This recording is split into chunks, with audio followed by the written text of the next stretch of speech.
What's up, guys? Welcome back to the Team Solemn Circus live video. Today I'm going over a Chimera deck profile. This is my first rendition of the deck. This is going to be the deck that you guys decided to vote on for me to continue playing. I am going to be playing the Rise of deck as well, and I have Malice, so I might be testing that a little bit. This is going to be a deck I'm going to be focusing on a little bit, as well as playing Memento and stuff like that too. But I kind of want to explore this deck and understand how it goes in different combos. It's going to be the 40 card first variant that I end up going with. There is the Fiendsmith and the Azamina cards in it. And they kind of explain to you the options. There's going to be more an in-depth deck profile. Before we dive on in, don't forget to like, comment, subscribe to the channel a lot, and well, let's start going. So, we're going to start off with the best normal summon of the deck. This is going to be the Gazelle. You do play 3 of this because you want to be able to start off with it. You also get to search and has the effect of reborn out from the graveyard when you use it as fusion material, which a lot of these cards do have, but there's multiple effects that they end up using, which kind of how the deck gets advantage. It does get hit with Troll quite a bit in this deck, not this card, I should say. But yeah, there's lots of different, a lot of these cards tutor into themselves and then just get all the advantage, which kind of over consumes your opponent. When you have a negate, you have a bunch of stuff that pops, and you're able to go for OTKs fairly easily. So this card's going to be quite a good normal summon, as well as, being able to summon back out, which is quite nice. And we do have it paired up with the Big Wing Buff Mat. We're only playing 1 of this. Before you used to play 2, but now we're just cutting down to 1. There is a couple bricks in this deck that you do only play 1 of, like soft bricks. This card's really good because you get to search for 2 cards. Which is normally this, as well as the Chimera Fusion, which is pretty nice. And then, of course, when it's sent to the graveyard, you target and summon back out, which is really cool. So, add it back to the hand, or adds to the hand, I should say, and then this one summons back out from the graveyard. So, nice little resurgence as well as search, which is always nice.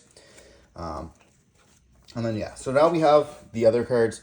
We have our illusion monsters. We have the triple copies of Apprentice. This has summoned itself out. And then searches, quite nice by discarding a card, kind of like Diab Bels, but you search for any illusion monster. Then we have a consistency card being Quaddle. Some people are playing this at 2. I'm opting to 3 because it helps the consistency. I want to see Apprentice and Quaddle as much as possible. We are only playing 2 copies of the Mirror Swords Knight. This is going to be kind of they each have negates, I should say, in the graveyard while you control one of these 2 as well, which is pretty important to note that if you control these, you have a negate on the field or in the graveyard with this. And then, of course, Quaddle. Quaddle's for your spell and trap targeting stuff, and then this is going to be your monster negate on the field, which is pretty cool. This brings out any illusion monster or anything else, so it's really cool that, it doesn't bring out any illusion monster. It brings out this, or this, but normally you're going to be bringing out these 2, getting the search. So you have this is a normal summon, this is a normal summon, and this just sends to get you this, so it kind of just all counts, which is really cool. So you have a bunch of the good starters, and then, of course, consistency cards, which is what all this deck is about high consistency, which is why we're also playing the Master Tau. So this card you put it dumped to the graveyard, just period. It can be from Foolish Burial Goods, it can be from Bephermat, it could be from using it as a fusion material. You can reborn any illusion monster. A lot of players aren't playing this, but this actually brings back out any of the Azamina cards, which I quite like a lot, so that's why I'm playing it.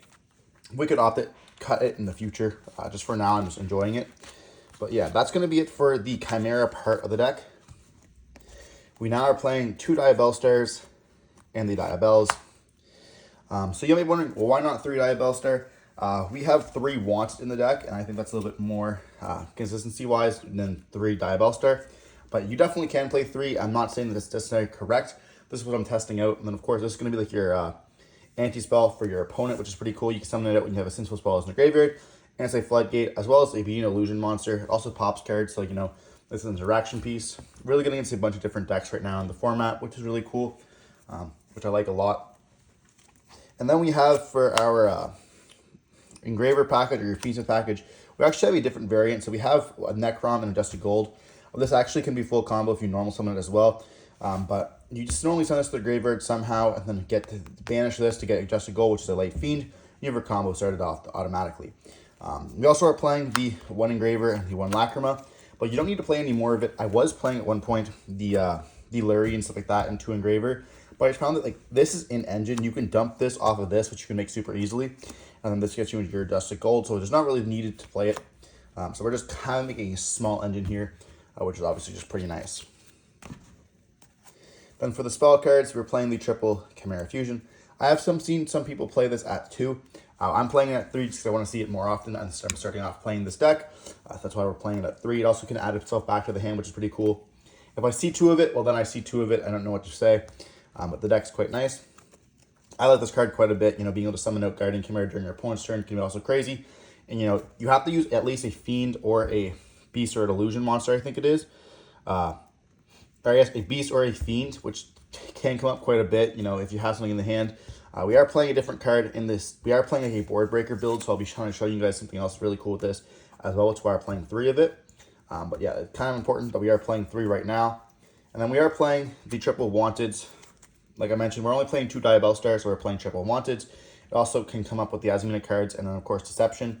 And then we are playing the double Deception and the 1 Hallowed Azamina. You don't need anything else for these. Obviously, this and this can be quite nicely paired.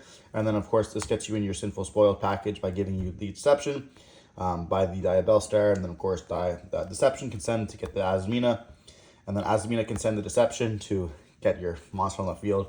And you kind of see how that kind of rotates. And you also have a Wanted in the graveyard. So you can end up summoning with the Diab Bels. And then Diab Bels is summoned on the field. You can then go Wanted, put back to draw one. So you see a nice little recursion there, which is pretty cool. But this is going to be like the whole package. You don't need to play 3 Deception. That kind of is overkill. And so now for the I guess I should say the last card is also the Morian. This is going to be the trap card.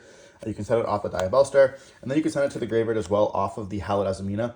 Then once you control an illusion monster, you can actually reset it. So it's like really nice to have that double reset. And you had a free send off the Hallowed Azamina pretty much. That's the case. Also like a Book of Moon, which is pretty cool against certain boards. You know, Book of Mooning a detonator or a duo drive on the activation, just flipping it face down. So it can't, you know, on the attach effect, so it can't just flip itself and attach 2, which is pretty cool. And then of course, adding Malice monsters, flipping the Malice monsters face down, making them have to have 2 of them is pretty good. But then for the non-engine cards, we are playing a little bit of a board breaker rather than hand traps, because you only can fit in 9. So we're just trying to opt, I think it actually fit in 10 right now. So we're kind of just playing like the cards, like if we see one of it, it's going to actually do something. Like if you see 1 Ash Blossom, chances are you're not going to be kind of breaking the board. So seeing like 1 of these or 2 of these is going to be a little bit better with our in-engine board breaking stuff. So we are playing the triple Book of Eclipse. This is obviously for the Rise Your Land board. It can be good against the Malice as well, but you know, not very much when you're ending on Link monsters. There's a bunch of rogue decks as well. And then we are playing the 2 talents. This card is just obviously really good if you hand trap, try to hand trap us, we talents take, or talents draw 2. And this whole deck is full of like starters and extenders. So just pretty nice. And then obviously ripping their hand if you hand trap you in a low area going first can be quite nice. Then we're playing the 1 Change of Heart. As you guys will see in a second here, we're playing the triple Chimera Fusion. We take one of their monsters, we end up using it, and then fusing your stuff for a Guardian Chimera, popping 2 more cards can be pretty nice. Then we also are playing the 3 Mind Control. So as you guys can see, we are taking their stuff. This is kind of like a take your girl kind of deck. Mind Control, Change of Heart, Tactics, go into the Guardian Chimera, end up ripping their board apart even more using their monsters, and like one of our monsters in the hand can be kind of crazy. I just want to be able to take like stuff that has like good trade-ins, which is like normally what you can do. Like this deck does get hit with like the Malice Link monster, so being able to take one of those, when a triple banishes, take it, kind of has one on the field, or like make them kind of use one of their negates. Like these cards are really good into like the detonator as well. So like taking the detonator, taking like a Caesar can be quite nice as well, making them like either forced to stop it or pop it. And I quite like it a lot. And the last card is going to be the Cobble of the Grave. This is like the ultimate 40 card. It could be anything else. At one point it was Cosmic. At one point it was Cobble of the Grave. At one point it was like another Talent. It was a Thrust. It's another Diab Bels star. I didn't know what I wanted to play, but just doing the Cobble of the Grave because like if I see it, I see it. It's always a good card. And being able to hit like a hand trap, I don't have to worry about having the hand trap in my own hands to stop it. So it can be kind of nice. I'm not playing Full Rose only because I want to understand how the deck kind of works with the low hand count.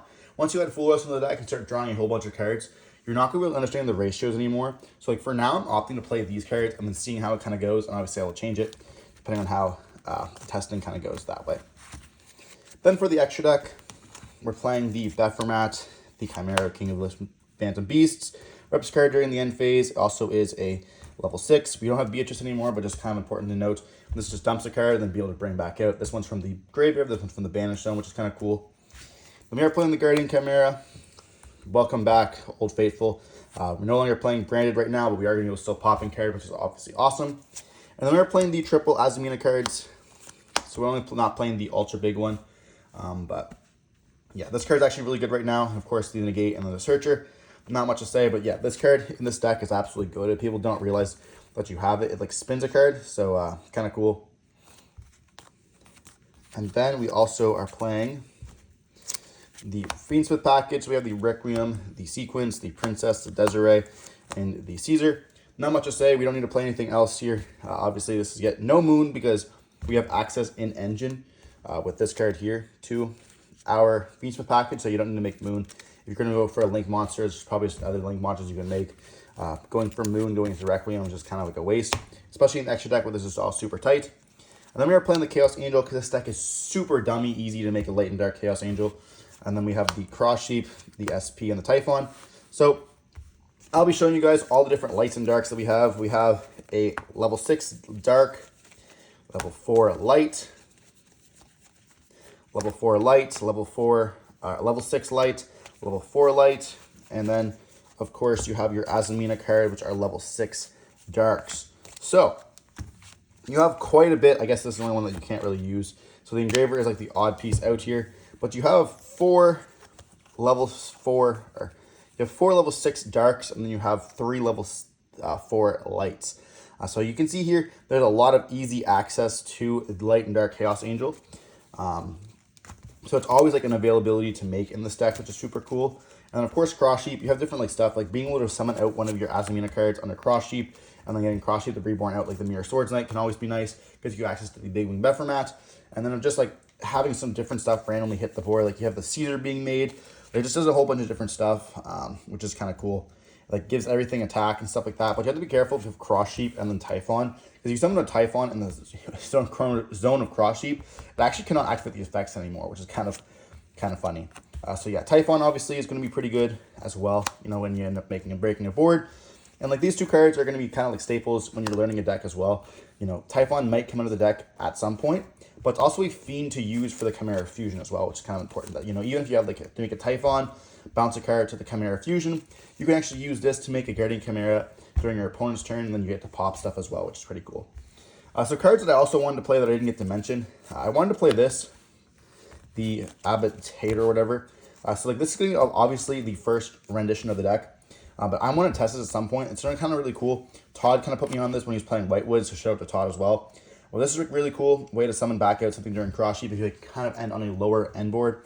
I mean, bring back out one of your Azamina stuff, kind of like for another negate. But I wanted to play the Muckraker as well as the Rabbit, and I wanted to play a second copy of Bephomet, but I ended up not being able to fit in the room, so I'm kind of just playing like the basic right now. But Muckraker will most likely come into the deck if I maybe cut like a Fiendsmith package then down a little bit, something like that. I don't really know just yet. Then Rabbit, obviously is just a good end board, but the deck is already so tight. It was a 40th card at one point with the Azaroon, but we ended up cutting that. And then this card here is just like super really cool. Like if you're playing against this deck and you have like a unicorn, ripping this kind of can like totally end the whole entire turn if they don't have any access to stuff. So definitely hit this card, which is why I wanted to play 2 of it, but we just didn't have the room. So that's kind of it for the deck profile. If you guys have any other suggestions or tips, let me know in the comment section down below. I'm going to learn this deck a little bit more, and I can't wait to take it to locals. Don't forget to stay safe. Peace.